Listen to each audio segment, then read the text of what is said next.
Olá, seja bem-vindo. Escritor e orador espírita mineiro, Geraldo Lemos Neto é o atual presidente da Fundação Cultural Chico Xavier de Pedro Leopoldo, uma entidade civil da cidade natal do médium e dele, cujo objetivo é a preservação da memória de Chico. Atualmente está empenhado em assumir a gestão do futuro Memorial Chico Xavier na cidade de Pedro Leopoldo, local onde Emmanuel apareceu pela primeira vez ao Chico. Fundou o departamento editorial da União Espírita Mineira em 1984, onde coordenou a publicação de 12 livros, sendo 10 dele, da lavra de Chico Xavier. É o autor da biografia Chico Xavier, Mandato de Amor, lançada pela União Espírita Mineira para comemorar os 65 anos de mediunidade de Chico Xavier em 1992. E é ele que está entre nós. Eu queria te agradecer, assim, imensamente por tu teres aceito o convite e estar aqui no nosso programa, porque até antes de começá-lo, eu dizia que eu me debrucei para estudar um pouquinho sobre a tua vida, sobre o que tu fazes, e eu fiquei impressionada e já de antemão te dou parabéns e fico honrada de ter, assim, um ícone do espiritismo brasileiro, quiçá mundial, né? Porque saiu assim, é francês, mas aqui é o coração do espiritismo, né? Por estar aqui comigo. Não, eu que agradeço tamanha bondade. Estou longe disso, de ser ícone ou qualquer coisa desse gênero. É um prazer estar aqui, Fernanda, no seu programa, entre nós da TV Cidade de Pelotas.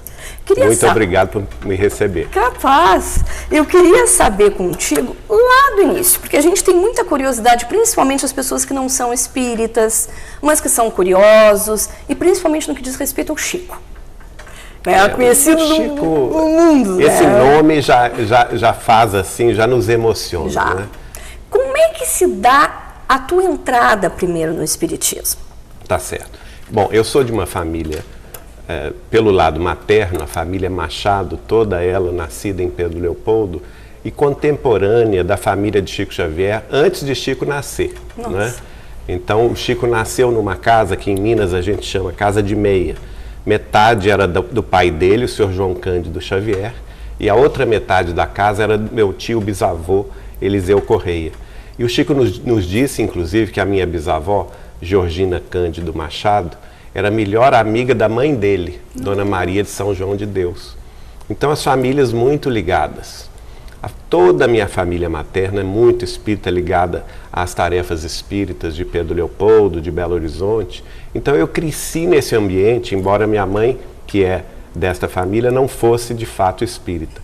Mas eu cresci porque a família é muito festeira, muito gostava de se reunir, e eu ouvindo os casos da mediunidade de Chico, da bondade dele, da caridade dele, a psicografia dele, que diversos espíritos familiares, né, se manifestaram, escreveram através dele. Uma tia trisavó, por exemplo, que havia desencarnado em 1915, começou a escrever pelo Chico em 1927, mandando mensagens instrutivas e consoladoras para a família, né? Dr. Bezerra de Menezes também. Outros espíritos familiares, como um primo de minha mãe, William Machado de Figueiredo, que havia desencarnado com 18 anos de idade, começou a escrever pelo Chico em 1941, escreveu 33 mensagens através do Chico. Tios, avós que iam falecendo, escreviam através dele. Então, eu cresci nesse ambiente. Hein? Nossa, que conforto. E um conforto para a família. Eu cresci nesse ambiente, um ambiente de ternura, de reconhecimento, de gratidão ao Chico Xavier. E pedia aos meus tios avós, que minha avó desencarnou muito cedo, pedia aos primos de minha mãe, aos tios avós, que me apresentassem ao Chico, até o dia que eu vim a conhecê-lo pessoalmente, em outubro de 1991, na cidade de São Paulo. Fosse conhecer ele, então, fora ainda porque de Minas Gerais. Essa tia-avó que me apresentou o Chico, Nair Machado Pascoal, ela residia em São Paulo. Ela casou-se em Belo Horizonte e em 1939 ela mudou-se para São Paulo e fez a vida dela toda lá. Trabalhava num grande centro espírita de São Paulo, e quando o Chico vinha a São Paulo, ela estava sempre com ele, Ele lançava livros lá no Centro Espírita União, que é dirigido pelo casal Galves. E nesse dia específico, foi o dia 14 de outubro de 81. Esqueceu. Nunca mais vou esquecer esse dia, porque trouxe tanta coisa boa para a minha vida, né? Eu tive a felicidade de trabalhar durante a noite inteira ao lado do Chico, porque a gente foi trabalhar no lançamento de 2 livros dele. A reunião começou às 8 horas da noite desse dia e somente terminou às 7h30 da manhã do dia seguinte. Foram 11h30. E eu vendo o Chico ali, levantando, abraçando um por um, beijando um por um, sentava-se, autografava um livro, né? Não entregava sentado, levantava para entregar o livro de pé e ainda oferecia uma rosa a cada um. E fiquei encantado com aquele homem, que ele tinha já 71 anos de idade, eu tinha 19. Imagina. E eu estava assim, cansadíssimo, depois dessa noite, desse batente. Sim. E ele lá, feliz da vida. Às 7h30 da manhã, então, minha tia-avó, assim, Geraldinho, agora que você trabalhou, vai ter o salário da paz. E o seu salário vai ser conhecer o Chico. Então nós nos levantamos, fomos até ele e ele então nos recebeu com aquele amor, aquele carinho. E aí não saísse mais da vida dele nem ele da tua. Ele me convidou para conhecer o trabalho dele de Uberaba, daí a 15 dias eu estava lá. E como é que se dá, antes da gente continuar a parte do Chico, porque tu tens a vidência e tu psicografa, né? Sim. Até para as pessoas também entenderem. A tua vidência vem desde criança? O fenômeno da clarividência, ele vem que é com um tipo de mediunidade, eu sempre tive desde criança, né? Eu me lembro com 5 anos de ver espíritos, mas não era uma coisa muito frequente, né? Quando eu me torno espírita, que eu conscientemente, vamos dizer assim, nesta encarnação, eu me situo na posição de espírita a partir do momento que eu conheci a obra de Allan Kardec. E essa mesma tia-avó, antes mesmo de eu conhecer o Chico, eu fui morar 2 anos nos Estados Unidos, e essa tia-avó me presenteou com toda a obra de Kardec, e lá nos Estados Unidos eu pude ter tempo para ler na sequência a obra, o Livro dos Espíritos, o Livro dos Médiuns. Quando eu estava lendo o Livro dos Médiuns, Kardec nos faz um desafio para ver se temos ou não a mediunidade de psicografia. Eu fiz o teste, e minha avó, Carmen Machado dos Santos, que já havia desencarnado, apareceu e começou a escrever cartinhas para os meus familiares, e aí começou a minha tarefa na psicografia, não é? Mais tarde o Chico me orientou, eu tive a orientação também de 2 figuras fantásticas, que foi Dona Neném Aluoto, que eu conheci por intermédio do próprio Chico, né? Ela presidiu a União Espírita Mineira durante 33 anos, e um grande também palestrante e amigo de Chico Xavier do movimento espírita, que foi o senhor José Martins Peralva Sobrinho. Então essas 3 pessoas foram guias para mim nesse aspecto da condução da mediunidade, né? E aí, antes de começar o programa, a gente conversava que tu tens toda uma história bem diferente do que as pessoas conhecem do Chico, né? Tens aquela história de conviver com ele, de estar na casa dele. Como é que ele era, assim? A gente tem muita curiosidade de saber, assim, porque a gente vê reportagens, as pessoas falando, né, aparecendo ele psicografando, só no trabalho. Ele tinha, assim, uma vida claro que ele trabalhava muito, né? Mas ele gostava de alguma diversão. Como é que ele era, assim, fora ali do que a gente conhece? Olha, olhando para trás, porque eu o conheci em 81, né? E nós estamos em 2015, então quantos anos já se vão, né? Muitos anos, 34 anos.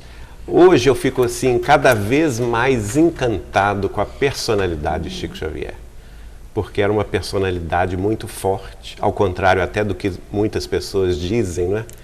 Porque a gente tem que compreender o seguinte: uma coisa era a humildade de Chico Xavier. Ele era o protótipo da humildade, quer dizer, ele sempre se colocava nos últimos lugares, ele nunca se achou grande coisa, mas ele tinha esse sentimento verdadeiro, não era uma coisa falsa. Sim. Né? É a humildade dos sábios, né? Aquele que sabe que quanto mais sabe, menos sabe sobre o universo, sobre Deus, sobre a vida. O Chico tinha essa generosidade de se colocar, por exemplo, ao nosso lado. Embora hoje eu tenha absoluta certeza que ele está muito acima da nossa condição humana. Isso era mais verdadeiro na intimidade, porque eu tive a convivência familiar não só pela ligação da família Machado com ele, de Pedro Leopoldo, que me abriu muitas portas, como também a minha primeira esposa, o irmão dela, Vivaldo da Cunha Borges, residia com Chico Xavier em Uberaba. Ele era o responsável pela diagramação das obras, pela revisão de todas as obras que o Chico publicou a partir de 1968. Então nós passamos a nos hospedar lá na casa dele e ter essa convivência familiar. Diária, né? Diária e tudo. Quando eu residia em Belo Horizonte, mas pelo menos 2 vezes no mês estava lá em Uberaba com ele. E o Vivaldo também, o Eurípides. E nessas, fora do trabalho espírita, porque ele era muito disciplinado e muito trabalhador, o Chico, né? Mas sempre diz, né? Era disciplina, disciplina, né? Mas fora do trabalho, dentro de casa, o Chico era uma pessoa completamente adorável, né?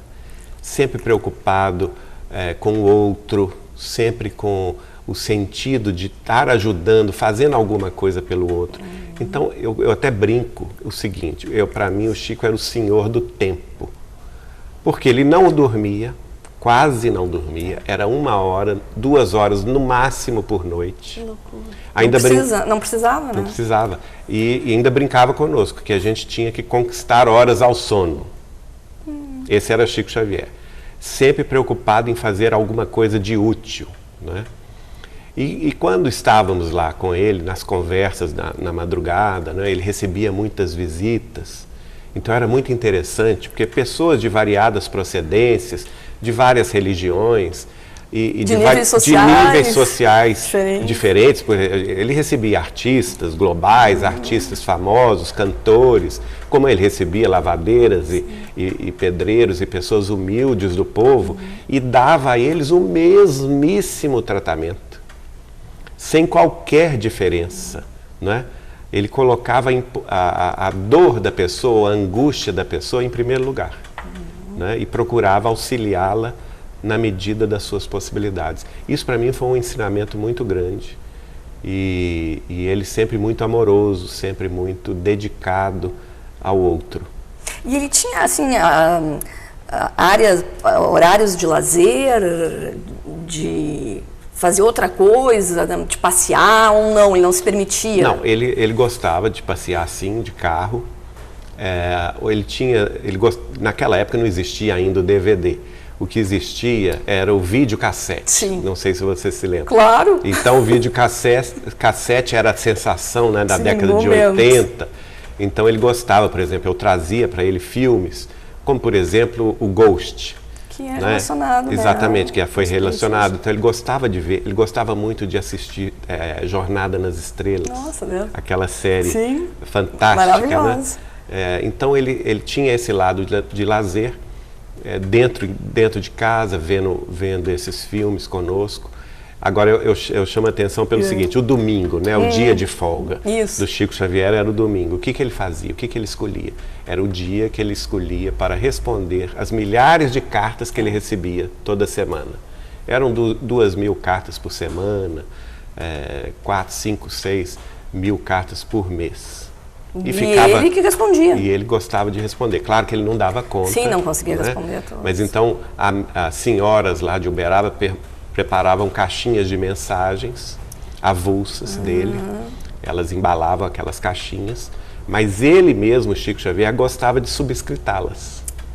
Então ele chamava a tarefa do correio. Esse era o lazer do Chico. Sentava na cadeira 7 horas da manhã de domingo e ficava até a meia-noite, 1 hora da manhã do dia seguinte, respondendo cartas, escrevendo. E ele tinha uma mediunidade muito curiosa, que é a mediunidade de psicometria, em que ele pegava, por exemplo, uma carta, tirava do bolso aquela carta, né? Às vezes falava comigo, fazia assim com os dedos, esfregando os dedos na carta, e a sobrancelha dele ficava junto e tudo, parece que ele entrava naquele clima e começava a falar o que estava acontecendo com aquela família.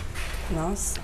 E aí eu ficava muito impressionado, porque eu falava com ele, mas Chico, como que você sabe disso? Porque Você nem abriu a carta está fechada, eu estou vendo.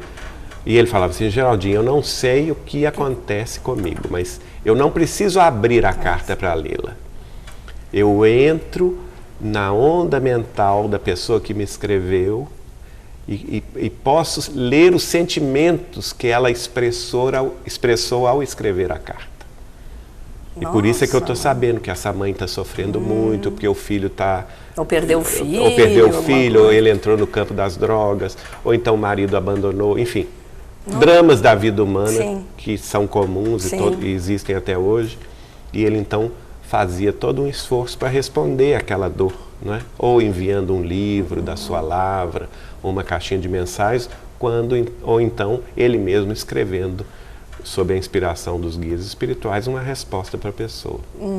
Muitas pessoas dizem que ele seria a encarnação de Allan Kardec. Isso se confirma? Se confirma, sem dúvida, é a reencarnação de Allan Kardec. Meus familiares sempre acharam isso. Dona Neném Aloto presidiu a União Espírita Mineira por 33 anos, ao lado de Martins Peralva, eles também sempre acharam isso. E eu, como jovem, o jovem é sempre questionador, né? Eu questionava. Eu achava que não, que eram personalidades diferentes. Certa ocasião eu cheguei para o Chico e falei assim, Chico, posso te fazer uma pergunta? E ele ficou assim meio ressabiado, ele já sabia, pé atrás. Né? Me olhou assim por cima dos olhos, dos óculos, assim, pode. Você pode me dizer onde anda Allan Kardec hoje? Foi bem na pergunta. Porque eu tinha que fazer uma pergunta que não fosse colocá-la em dificuldade, né? Aí ele deu um movimento para trás nas costas, deu uma boa gargalhada, que ele sempre foi muito alegre, o Chico, né? Virou-se para mim e falou assim, olha, pode-se dizer que ele anda trabalhando muito. E deu outra risada. Mas eu não fiquei satisfeito. Não, ele me respondeu e não respondeu ao mesmo tempo, né? Ele não disse que não e não disse que sim. Então eu fiquei... Deu a entender. Deu a entender. E eu fiquei assim imaginando como que eu ia abordar esse assunto. E sempre que eu ia abordar, eu ficava mudo. Eu não conseguia expressar, perguntar diretamente. Aconteceu que em 92, o nosso companheiro, amigo de Mirassol, Adelino da Silveira, publicou pela primeira vez um livro assumindo essa tese. O livro chama-se Kardec Prossegue. A própria capa do livro, da primeira edição, já era muito significativa, porque a imagem de Kardec vai se decompondo, assim em degradê, e aparecendo o Chico do outro lado. E o título, Kardec Prossegue, no final do livro ele assume essa tese, porque o próprio Kardec assumiu no Obras Póstumas que os espíritos disseram a ele que a missão dele não se restringia a uma vida só. Que ele haveria de se preparar um tempo na espiritualidade e retornar à vida física para completar a missão no século seguinte. E ele próprio conclui, Allan Kardec, pelo dizer dos espíritos e o cálculo do tempo intermediário entre uma vida e outra, cremos que eu estarei de volta ao corpo físico no máximo no início do século próximo, que é o século XX. Né? Chico nasceu em 1910. Né? Então, o Adelino assume essa tese e, para minha surpresa e alegria, eu recebo este livro em casa, autografado pelo próprio Chico. Né? Então eu penso, se não fosse verdade, o Chico jamais autografaria este livro. E eu fico sabendo que ele passou a autografar este livro para diversos amigos.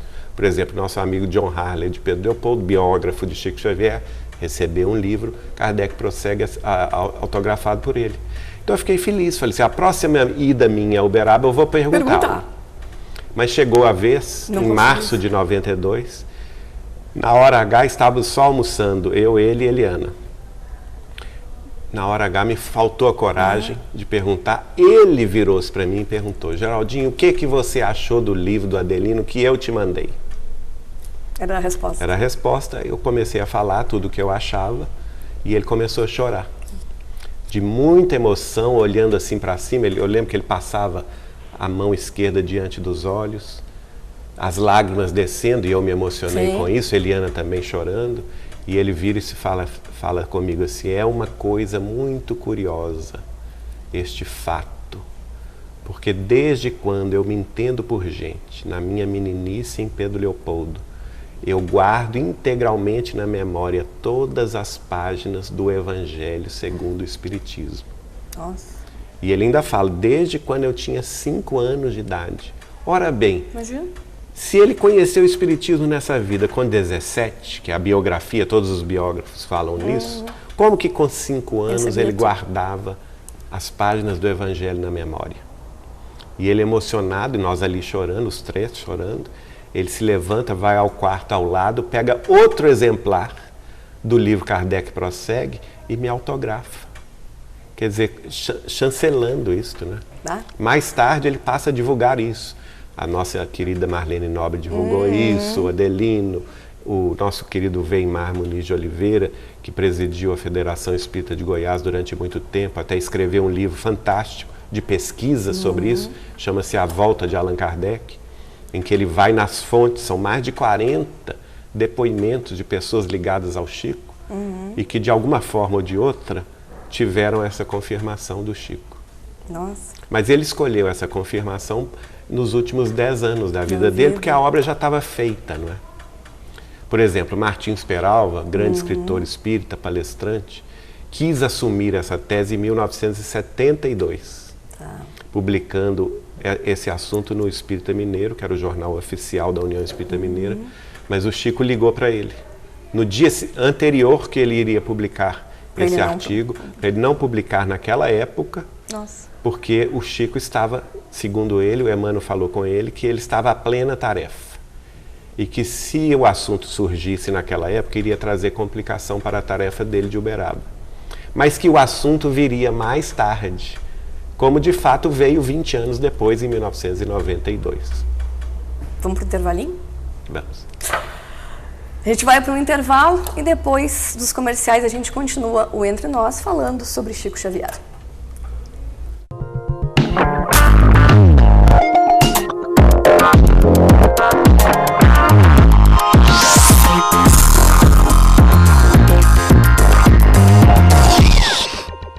Como você quer começar 2015? Com a minha empresa dobrando o faturamento. Vou pegar uma onda no Laranjal. Será que tem onda na Lagoa? Eu vou começar meu curso de engenharia. Bate, espero que a safra esse ano seja bem boa. Para todos os seus sonhos, temos um carro que vai ajudar a realizá-los. Marvel Veículos, a conquista que te move. Combina com café, com chocolate, com frutas. Combina com muita coisa gostosa. Leite Dambi Consulate, a combinação perfeita de sabor e qualidade. Dambi Consulate, combina com você, com a sua saúde e com a sua vida.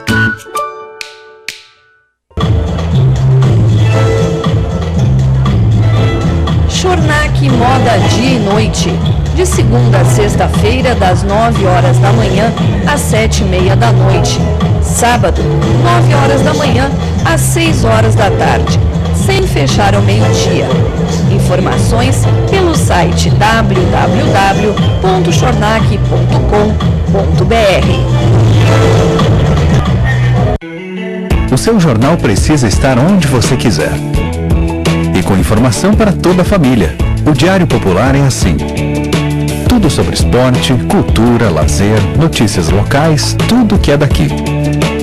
Ligue hoje mesmo e assine o jornal mais lido da região sul. 0800 53 2001. 0800 53 2001. Diário Popular, sempre o seu jornal.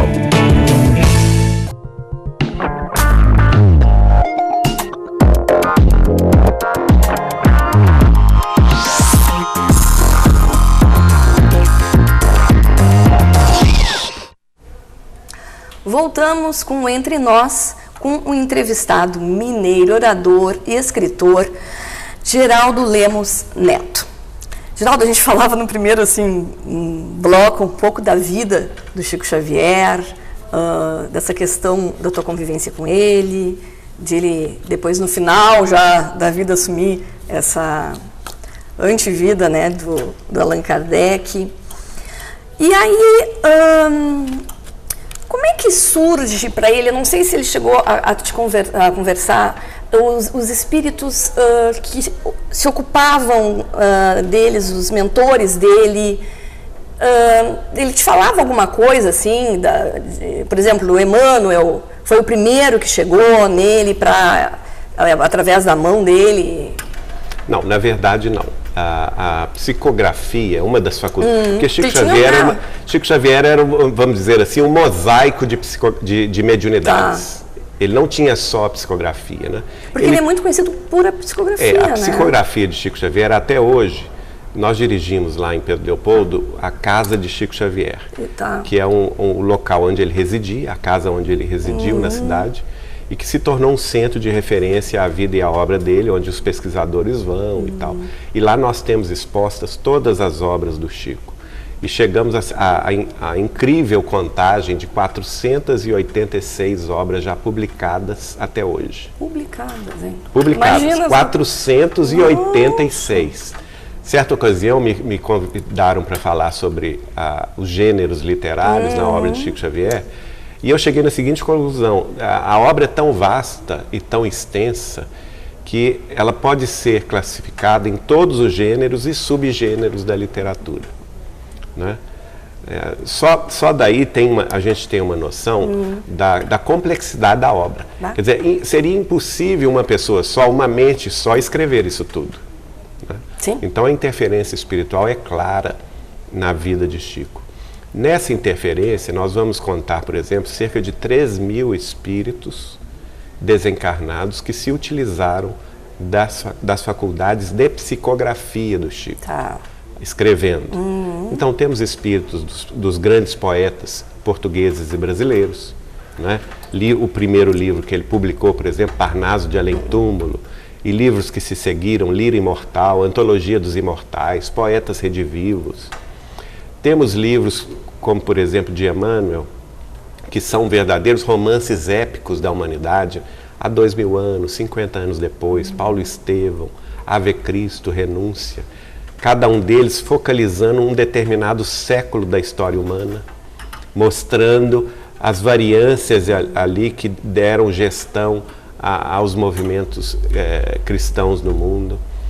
E nós vamos ver, por exemplo, livros de ensaios doutrinários de Emmanuel, ensaios evangélicos, que é aquela série Caminho, Verdade e Vida, em que ele vai comentando versículo a versículo do Evangelho de Jesus, das cartas de Paulo, das cartas de Pedro.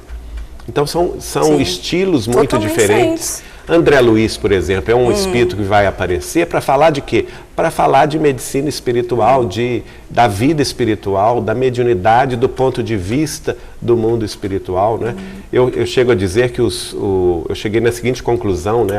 Os 18 principais livros de André Luiz, sendo 16 deles psicografados diretamente pelo Chico, e 2 em parceria com o Valdo Vieira, eles são, a gente pode dizer que são um verdadeiro tratado sobre a vida espiritual, a mediunidade e o relacionamento dos espíritos desencarnados conosco na Terra.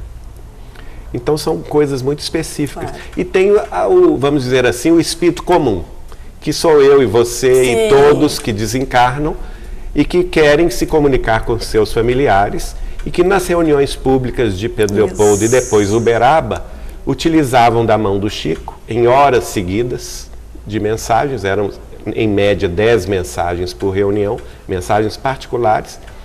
Que as mães até geralmente aqui Isso, as mães, os pais, né? Pais, e ele tinha, na fase que eu conheci em Uberaba, eram 2 reuniões públicas de psicografia geral, eram sextas e sábados à noite, começava às 8 horas da noite em ponto e não tinha hora de terminar. Às vezes ia às 4, 5 horas da manhã.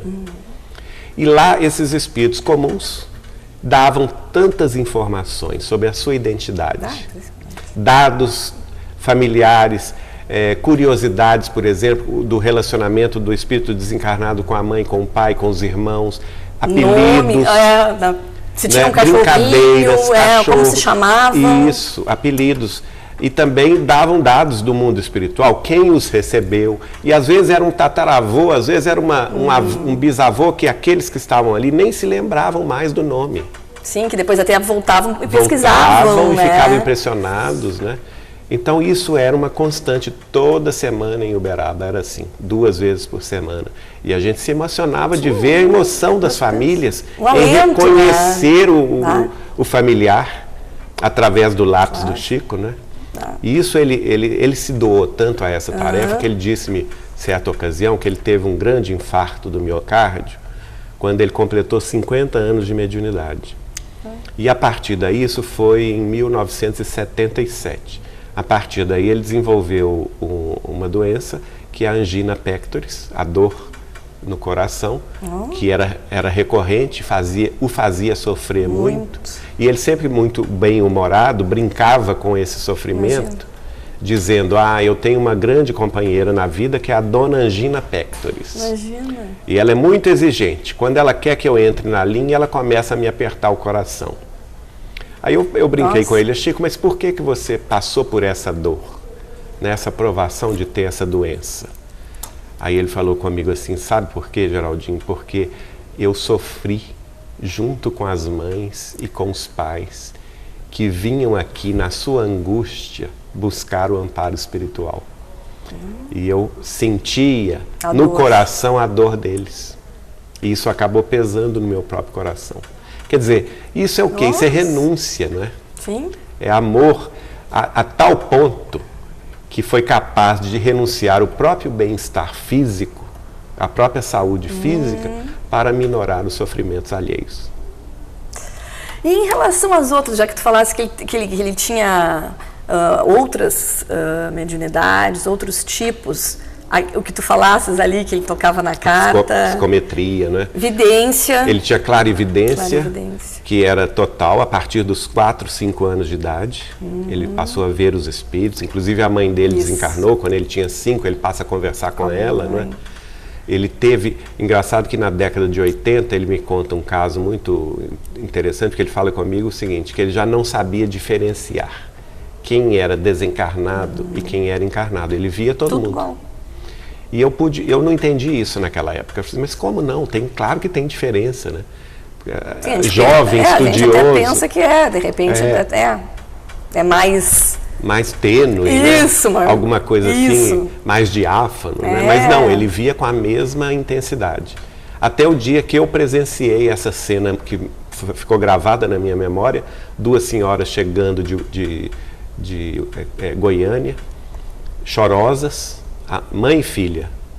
E elas se abraçaram ao Chico, ele abraçou a primeira, pelo visto eram conhecidas dele de longa data, abraçou-se a primeira, a mais velha, deu o nome dela, como vai fulana? Abraçou-se a segunda, e aí ele fez o gesto de abraçar uma terceira, e deu o nome dessa terceira, e aí que as duas choraram mesmo, porque era a mãe e a avó que estava ali.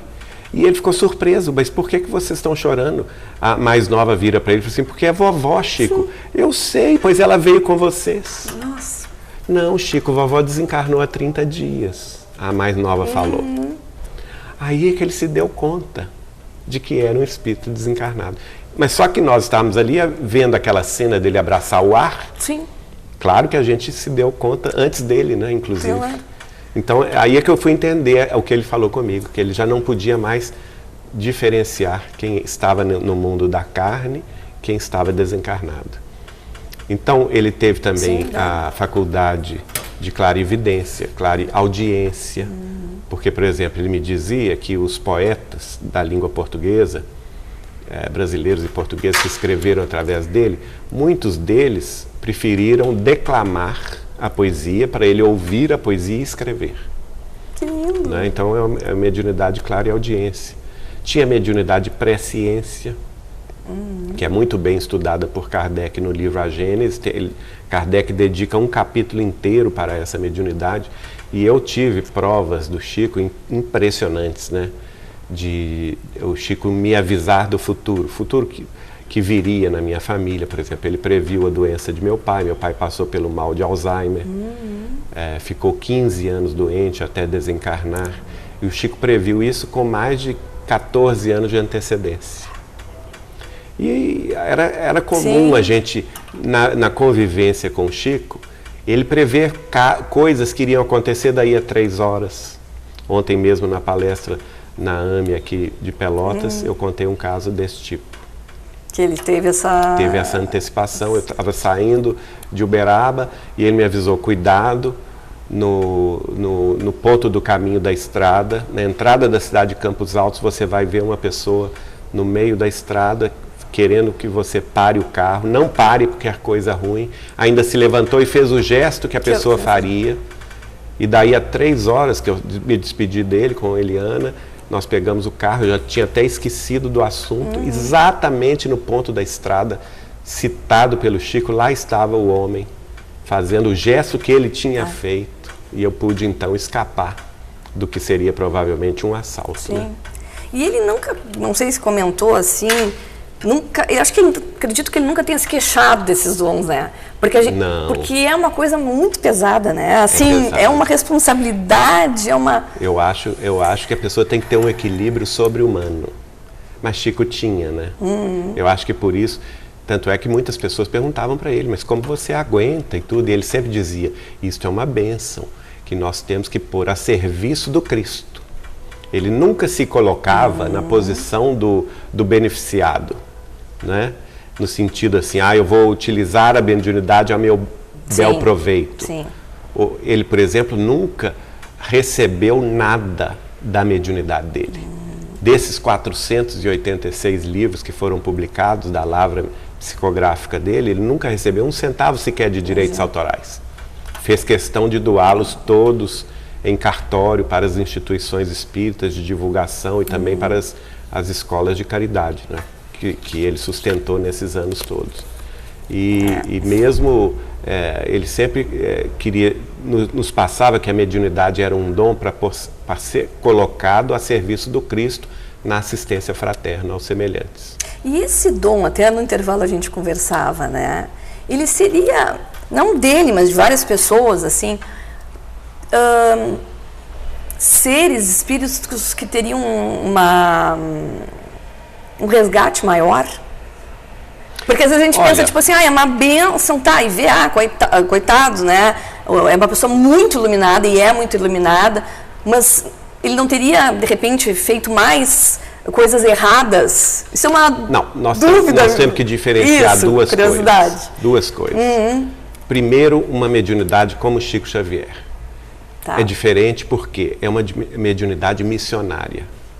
Né? Porque ele veio com uma missão de colaborar com a iluminação do mundo, colaborar com, vamos dizer assim, o aumento do ritmo do progresso espiritual do mundo. E aí são mediunidades raríssimas. Eu diria até que 1 em cada século vem com esse tipo de mediunidade. Por exemplo, nós temos que ver a mediunidade também. A mediunidade não é uma propriedade do espiritismo. O espiritismo apenas compreende a mediunidade. Mas nós temos grandes médiuns na Igreja Católica, nas escolas protestantes, no budismo, ou não é? Claro que sim. Então nós tivemos iluminados, por exemplo, do século XX, Madre Teresa de Calcutá. Uma grande médium do Cristo. Médium de quê? Da caridade, do amor fraterno. Um Gandhi na Índia, médium de quê? Da paz, não é? Que conseguiu libertar uma nação gigantesca como a Índia da opressão britânica sem guerra, sem derramar uma gota de sangue, apenas com a resistência pacífica. Então esses são grandes missionários da mediunidade com Cristo ao longo da história. Na Igreja Católica nós tivemos tantas, né? Teresa de Ávila, por exemplo, né? Santa Margarida da Suécia, e assim sucessivamente. São Francisco de Assis, não é? Enfim, então são grandes missionários da mediunidade. Agora, outra coisa é a mediunidade comum. É a mediunidade de nós outros, seres humanos, aqui do reles do chão, né? Os espíritos nos ensinam que esse tipo de, vamos dizer assim, chance que nós temos de trabalhar na mediunidade é sempre um resgate de passados delitos. Por quê? é um compromisso nosso com a coletividade. Então nós vamos ver o seguinte, o Chico, por exemplo, ele nos dizia isso, porque eu ouvia isso dos espíritos de Emmanuel, de André Luiz, Dr. Bezerra de Menezes e outros, falando com ele o seguinte, olha, é um compromisso kármico no sentido de que nós possamos resgatar mais rapidamente delitos de outrora no campo da política desviada do Cristo, no campo das guerras, às vezes insuflamos guerras fratricidas, né, entre irmãos das mesmas terras. Então vamos trabalhar numa reencarnação seguinte, na mediunidade, para quê? Para tentar apagar isso com o máximo de proveito e com o máximo de exposição pública, no sentido de consertar o erro passado. Vamos para um intervalinho? Vamos. Então a gente vai para um intervalo, o último desse programa, né? E você vai lá, toma uma aguinha, volta já já para a gente continuar esse assunto muito, muito interessante.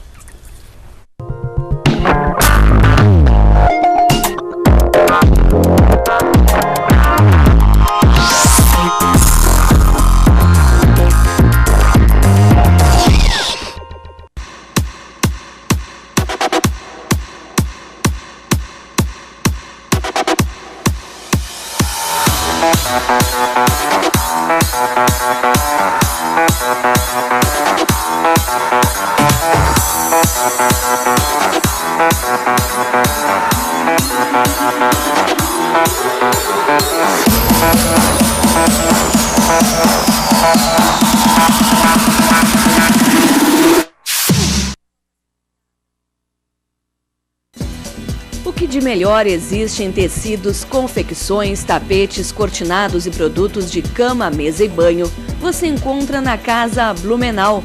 Venha conferir as mais conceituadas marcas em roupas masculina e feminina, inclusive em tamanhos especiais grandes e extra grande.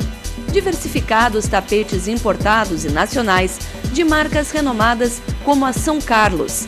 Em cama, mesa e banho, destaque para a beleza e qualidade da Altenburg, Budmeier, Santista, Döhler e Artex.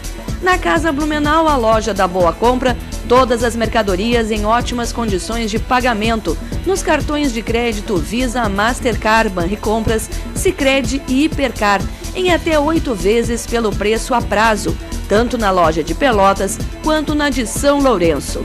Qualidade, estilo, economia e bom atendimento você encontra na Casa Blumenau, em Pelotas, na Rua General Osório, 701, com filial em São Lourenço do Sul.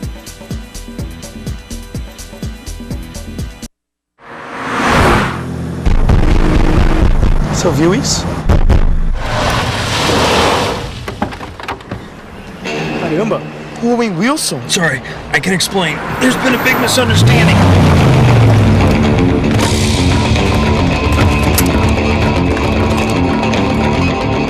You misused my sister, huh? Get it! Whoa, whoa, whoa, whoa. Whoa, whoa, whoa. Let me handle this. Your sister? No. He messed with his mother. And picture this, his grandmother, too. That's disgusting. You can have it. That was a close one. Thank you. Nada abala a confiança de quem estuda no CCAA. ¿Dónde está el canalla? Another misunderstanding? ¿Dónde está el canalla?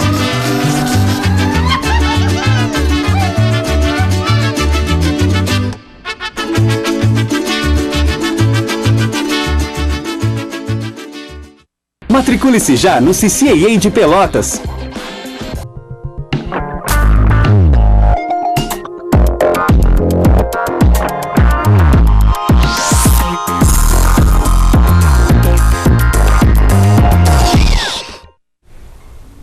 Voltamos com o programa Entre Nós, que continua falando sobre Chico Xavier, a parte mais desconhecida dele, já que está com a gente uma pessoa que foi amiga, que estuda muito a obra dele, que é o Geraldo, e que veio a Pelotas, inclusive, falar sobre a obra dele, falar sobre os mentores, e que a gente vai ter oportunidade de, num outro programa, falar sobre isso. Em relação à casa de Chico, como é que se dá, o que tem lá, se as pessoas podem participar, conhecer? Pois é, a casa de Chico Xavier de Pedro Leopoldo é a cidade, vamos diferenciar o seguinte, Tá. A cidade natal de Chico Xavier é Pedro Leopoldo, Tá. que participa ali da grande Belo Horizonte, capital de Minas Gerais. Ele viveu os 49 primeiros anos da sua vida lá. Depois ele mudou-se para Uberaba, no Triângulo Mineiro, onde ele veio a desencarnar, não é?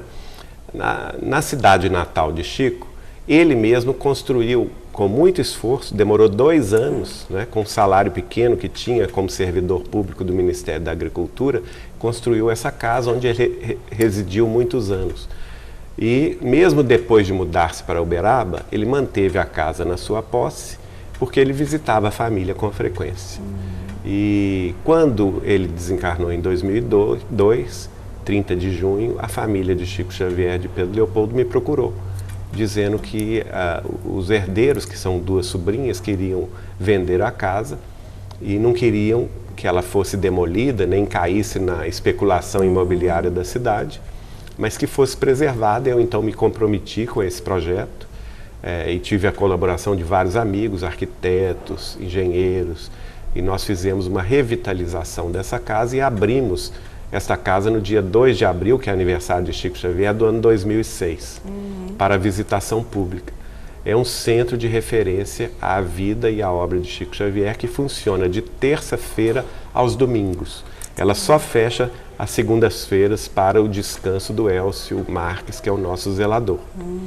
Mas está lá recebendo o público de manhã e de tarde, e nos domingos até à noite, onde temos uma reunião pública todos os domingos às 18 horas para o estudo da obra de Chico Xavier. Lá temos, por exemplo, a exposição de todos os 486 livros que o Chico publicou até hoje, nas salas principais. Temos uma mostra, como se fosse um grande iPad, sabe? Sobre a vida dele, fotografias, mensagens, cartões, que as pessoas podem brincar de ver ali. Sim. Nesse iPad gigante. Fizemos uma mesa interativa. Legal. Temos uma exposição fotográfica também sobre diversas fases da vida de Chico. Temos a exposição, por exemplo, de alguns dos principais títulos de cidadania que ele teve durante a vida. Preservamos o banheiro e o quarto dele como era, né, com os móveis originais. E na sala de reuniões, em que ele fazia as reuniões espíritas, psicografava inclusive, nós ampliamos e fizemos um mini auditório que cabem lá 100 pessoas que participam dos estudos que lá são feitos, né? A casa tem também tarefas assistenciais, que é o Grupo Fraterno Veneranda. São grupos voluntários de espíritas de Belo Horizonte, de Contagem, de Pedro Leopoldo, que se reúnem de 15 em 15 dias, cada um na sua cidade, para distribuição de cestas básicas, de leite, o trabalho dele. E a casa é sustentada pela editora Vinha de Luz. Que foi fundada por ti em 2004, é isso? A editora Vinha de Luz foi fundada em 2004. Isso. E aí ela publica livros de Chico. De Chico Xavier. Ela se especializou, porque pelo seguinte, desde o início da nossa tarefa com o Chico, no livro Espírita, que o primeiro livro que publicamos foi em 84, o livro Bastão de Arrimo, reunindo mensagens do primo de minha mãe, William, para sua mãe, a Adélia, não é?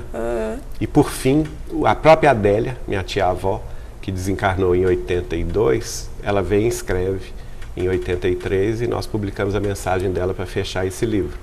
Então, a partir daí, não foi uma programação nossa. Eu acho que a própria espiritualidade me levou a fazer esse tipo de trabalho. Eu passei a publicar inicialmente 10 livros do Chico na União Espírita Mineira, sempre mensagens antigas, mensagens que o Chico tinha psicografado e famílias tinham guardado, e esse material chegou às minhas mãos e eu com ele, a gente programou essas edições.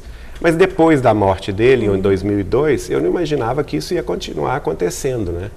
Mas aconteceu, porque eu várias famílias passaram a me procurar, famílias de Dona Neném Luoto, do Martins Peralva. Eu vim a ter contato com a família de Wanda Joviano, que era o chefe do Chico na Fazenda Modelo, doutor Rômulo Joviano. E lá o Chico psicografou 2 vezes por semana, na casa do Joviano. que era a sede da fazenda onde o Chico mesmo trabalhava, como funcionário público federal, né, do Ministério da Agricultura. E lá ele frequentou durante 18 anos o culto do Evangelho desta família, 2 vezes por semana, e psicografou. Então eles tinham, imagina, uma quantidade. Então um material de 18 anos de psicografia, 2 vezes por semana. Imagina. Todo esse original, inédito, e tudo no original. Nossa. Muito bem preservado pela nossa querida Wanda Amorim Joviano, que hoje reside em Petrópolis, né? É uma das dirigentes do Lar Espírita André Luiz. Então ela nos entregou todo esse material para publicação e a gente começou a publicar. São os livros de Neio Lúcio, como Sementeira de Luz, Sementeira de Paz, Colheita do Bem, os livros de Emmanuel, Deus Conosco, Iluminuras, o livro Militares do Além, que é muito interessante, porque são almirantes, generais do Exército do final do século XIX, início do século XX, que vieram se manifestar nessas reuniões em Pedro Leopoldo, né, dando nome e tudo. E o livro Depois da Travessia, que é muito interessante, porque ele mostra, né, várias mensagens de espíritos diversos, espíritos iluminados, espíritos medianos, espíritos sofredores, sobre a experiência deles no mundo do além, né? Nem sempre muito boa. Claro, então, depende do que tu foi na Terra, né? Exato. Não é apagado o que tu fez aqui, pelo contrário. E a própria, quando foi em 2009 também, a própria família do Chico me procurou para me entregar a guarda e a conservação do arquivo pessoal do Chico Xavier. Então, tudo que ele havia guardado durante a vida, e lá nós descobrimos psicografias inéditas, né? Publicamos, por exemplo, o primeiro livro de Chico Xavier no centenário, no ano 2010, que é belíssimo, porque o Chico, antes de publicar livros, ele tinha tanta vontade de publicar livros, mas não tinha meios nem recursos, que ele mesmo fazia livros manuais. Imagina. Costurava a capa, fazia o que nós chamamos hoje de diagramação ou de programação visual, né? Desenhava em torno das mensagens, quer dizer, compunha livros verdadeiros, uma relíquia. E nós achamos um único, porque ele, em determinado momento, ele nos contou que o pai dele ficava, que não compreendia a missão dele, ficava um pouco revoltado, chateado, porque ele fazia isso de madrugada, pegava isso e queimava. Mas ele salvou um, que é o que nós publicamos na íntegra, e reproduzindo a letra dele, reproduzindo os desenhos, tudo em capa dura, um livro muito belo. E essa tarefa do livro que está conosco até hoje, né, de resgate de mensagens antigas, temos ainda um material imenso para publicar e vamos continuar nessa tarefa. E essa tarefa que sustenta a manutenção da casa de Chico Xavier de Pedro Leopoldo. Da casa. E aí, só para a gente encerrar, também está sendo construído um memorial para ele pela própria prefeitura, né? Isso. Nós temos 2 memoriais, né? Um que vai ser inaugurado esse ano na cidade de Uberaba, que já está em fase avançada. E, infelizmente, o de Pedro Leopoldo ainda está muito atrasado, está na fase da fundação ainda, mas é uma iniciativa do Ministério das Cidades, que dotou a prefeitura da cidade de Pedro Leopoldo com uma verba. Foi feita uma licitação pública e aí tudo demora. E aí tu já viu, né? Tudo que envolve o poder público é muito difícil, complicado. Nós não temos gerência sobre essa construção, mas temos um convênio com a prefeitura da cidade de Pedro Leopoldo, como presidente da Fundação Cultural Chico Xavier. Quando a obra estiver pronta, e Deus queira que seja em breve, vai ser assim. A Fundação Cultural Chico Xavier vai assumir a gerência do Memorial Chico Xavier. E esse memorial foi construído no local onde o Emmanuel, guia do Chico Xavier, apareceu para ele pela primeira vez em 1931. E aí mais uma tarefa para ti também. É mais uma tarefa e estamos felizes de abraçá-la. Não, e tu tão moço assim, a gente se impressiona. Moço com 53, meio século e 3 anos. Mas a gente se impressiona, assim, da tua dedicação, desse teu trabalho, desse teu brilho no olho, assim. Obrigado, querido, esse seu carinho. Não, assim, ó, queria te agradecer imensamente a tua presença aqui, para nos contar um pouquinho desse lado, te conhecer. Muito obrigado.